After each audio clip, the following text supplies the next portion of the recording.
The arrival of Christianity in Nigeria, a journey of faith and resilience. It all began in the late 1400s, when Portuguese explorers sailed down the West African coast, their ships cutting through the waves of the Atlantic Ocean. Among them were missionaries, eager to spread the Christian faith. They landed in the Niger Delta and the powerful Benin Kingdom, where they introduced Catholicism to the locals. Some members of the Benin royal family even embraced the new faith and were baptized. But these early efforts were like seeds planted on rocky soil, they didn't take deep root. The Portuguese were more focused on trade, especially the transatlantic slave trade, and by the 18th century, their missionary zeal had faded, leaving little trace of Christianity in the region. Fast forward to the 1800s, and the story of Christianity in Nigeria took a dramatic turn. This was the era of abolition, the transatlantic slave trade was ending, and European missionaries saw an opportunity to bring both faith and freedom to Africa. They came with Bibles in hand, determined to spread the gospel. One of the most significant groups was the Church Missionary Society, CMS, an Anglican organization. In 1842, they arrived in Nigeria, focusing on the Yoruba people in the southwest. Among them was a remarkable man named Samuel Ajayi Crowther. Born in Yorubaland, Crowther had been captured and sold into slavery as a child but was later freed. He became a Christian, a scholar, and eventually the first African Anglican bishop. Crowther's work was groundbreaking. He translated the Bible into Yoruba, making the scriptures accessible to his people. Around the same time, the Methodist Church arrived, led by Thomas Birch Freeman, a missionary of mixed African and European heritage. Freeman established missions in Badagry, Abeokuta, and Lagos, preaching with passion and building schools and churches. The Catholic Church also made a comeback. After centuries of absence, Catholic missionaries from the Society of African Missions, TSMA, arrived in Lagos in 1868. They built churches, schools, and hospitals, slowly spreading their influence across the country. In the southeast, the Presbyterian Church of Scotland and the Southern Baptist Convention from the United States began their work. The Presbyterians focused on the Efik people in Calabar, while the Baptists worked among the Ijaw and Igbo communities in the Niger Delta. When the British colonized Nigeria in the early 20th century, Christianity spread like wildfire.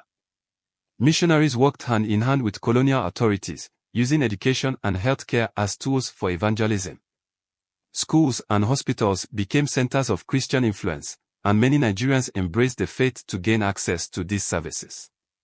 In the southeast, the Igbo people became one of the most Christianized groups in Nigeria. The Bible was translated into Igbo, and churches sprang up in villages and towns. In the north, where Islam was already deeply rooted, Christian missionaries faced more resistance but still found followers among minority ethnic groups. This period also saw the rise of indigenous Christian movements. Nigerians began to establish their own churches, blending Christian teachings with African cultural practices. The Aledura churches, such as the Cherubim and Seraphim and the Christ Apostolic Church, emphasized healing, prophecy, and vibrant worship. These churches resonated deeply with Nigerians, offering a faith that felt familiar and empowering.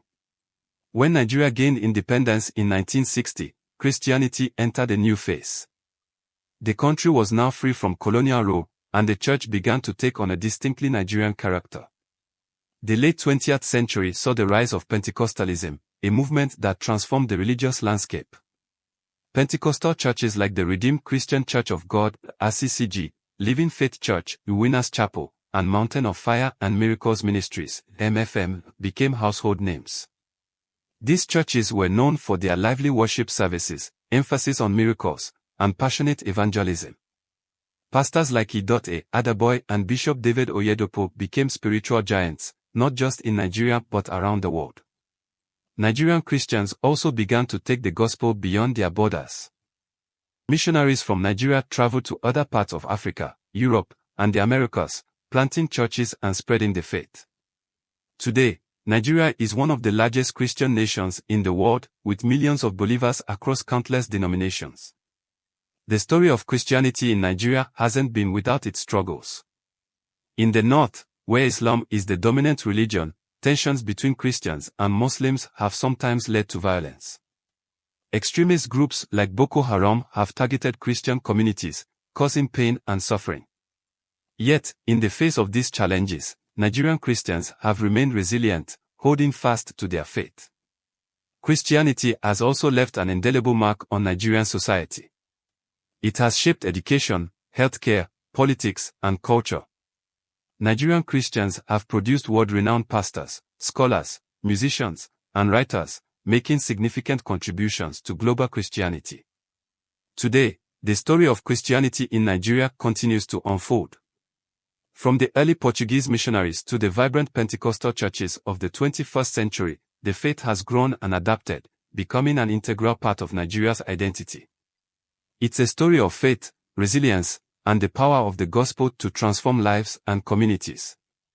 And as Nigerian Christians continue to spread their message of hope, the legacy of Christianity in Nigeria will endure for generations to come. Thank you for watching, and please subscribe and like the video.